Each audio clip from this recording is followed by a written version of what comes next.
It's a very complex situation, it seems, because first of all, much as you hold the federal government for not stepping in and demanding what should be done properly, you also remember that the federal government has majority shares in most of these companies. Absolutely. So by extension, you're also holding them culpable if you hold the companies culpable. Yes. If they have to pay compensation, they also have to pay a certain part of that compensation to the people.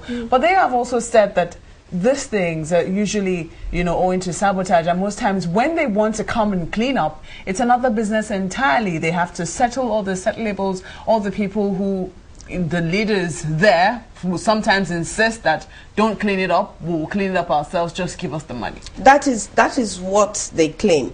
I have been in environmental activism since 1998. I come from community and a region that is totally devastated. There is no amount of story and whitewash and painting and infusing wrong information into any system, whether it be Nigerian system or the international system. The people that carried out this report and came up with this report, they're not from Niger Delta. They're not from my community. They're not affected. They are reporting mainly on what they saw. So if you are saying sabotage, for instance, and you put sabotage on one side, and you now put bad practice, as is practiced by the oil company, and irresponsibility of federal government and state government and local government of these areas. And it is include the leaders of the communities. Yes, it is not comparable at all. Now, for instance, in Ogoni, in 2001, 2002, even 2000, there were oil spills that I personally was involved with. There is one called the Obodo spill.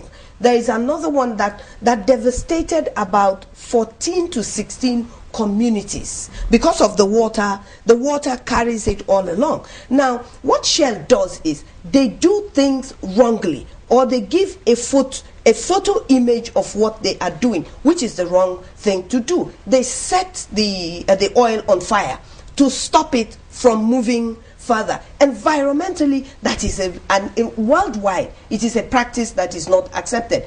In this area of Ogoni, the only reason why Shell refuses to clean up anything to do with Ogoniland, or even any other land for that matter, and say, community says, if you don't pay us compensation, let them name one community that they have paid compensation that has related even because Shell says they paid compensation of $4 million and also provided clean water and food to affected communities, adding that, well, you see, again, I personally have been involved in communities where there has been spill, and Shell, the compensation Shell is talking about, they bring bags of rice and bags of beans and salt to the communities that have been devastated.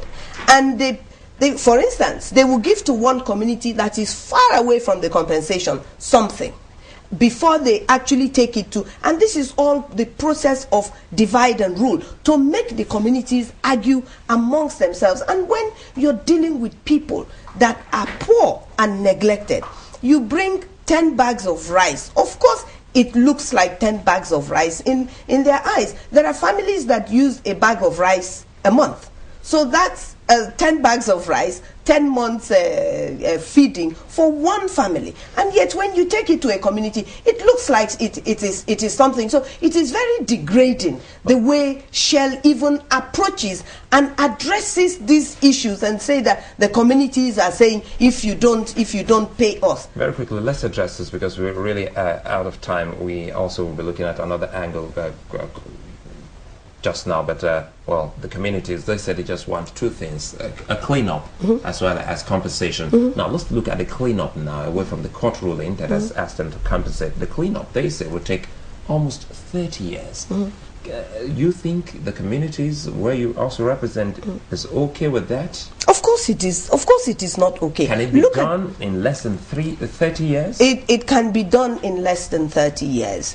There are information out there to prove that if you stop, it's like a man who smokes. It's been proven that if, no matter how bad your lungs are, that once you stop smoking, it stops, the damage stops immediately.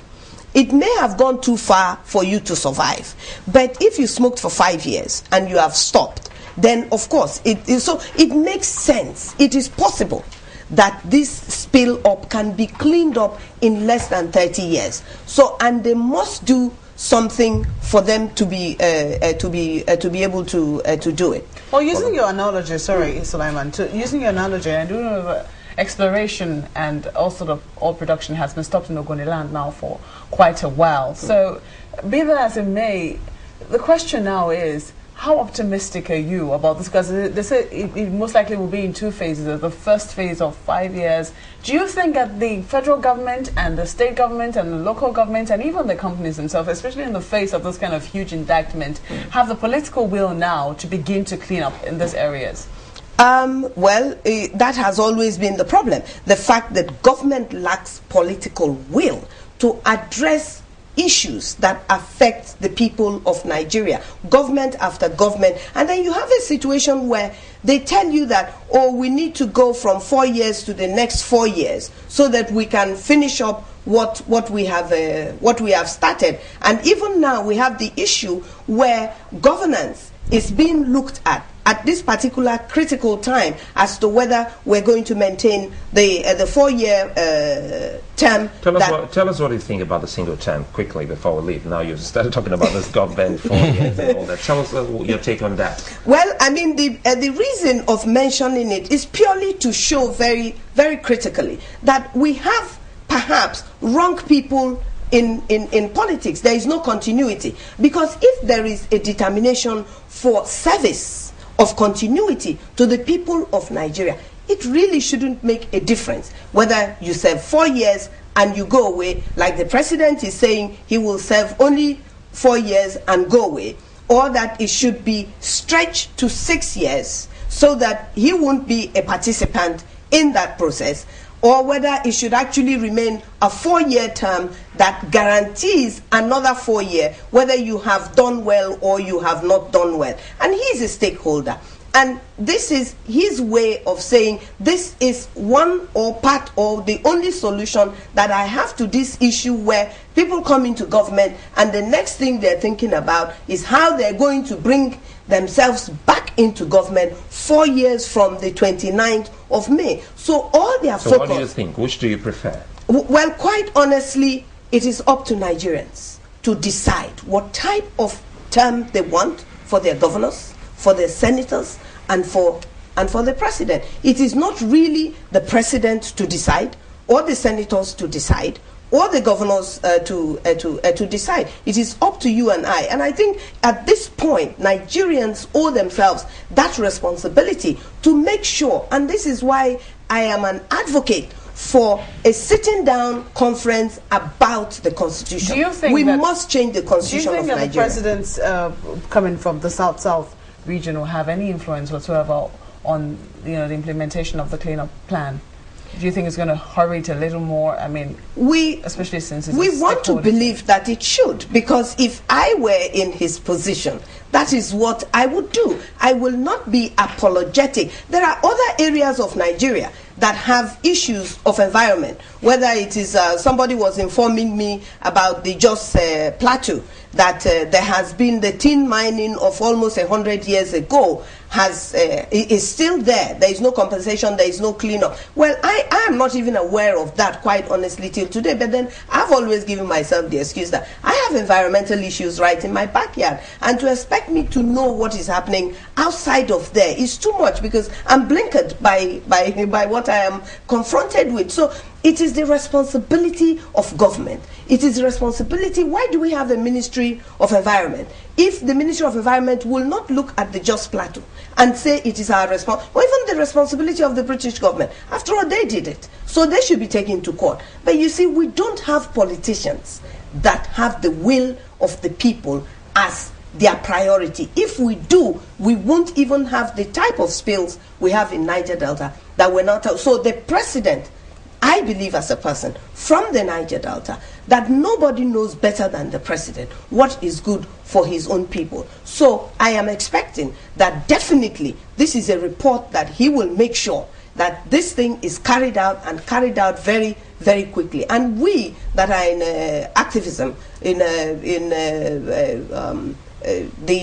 fighting for justice for our people, will definitely make sure that he understands that we expect him to do something about that, whether it's a single tenure or name calling. All the name calling of the president is not going to help us and take us anywhere, whether he means it or he doesn't mean it. The point is there are some changes that need to be done politically with the way we vote, things that has to be done with the constitution. We don't have Nigeria does not have a constitution. We're deceiving us.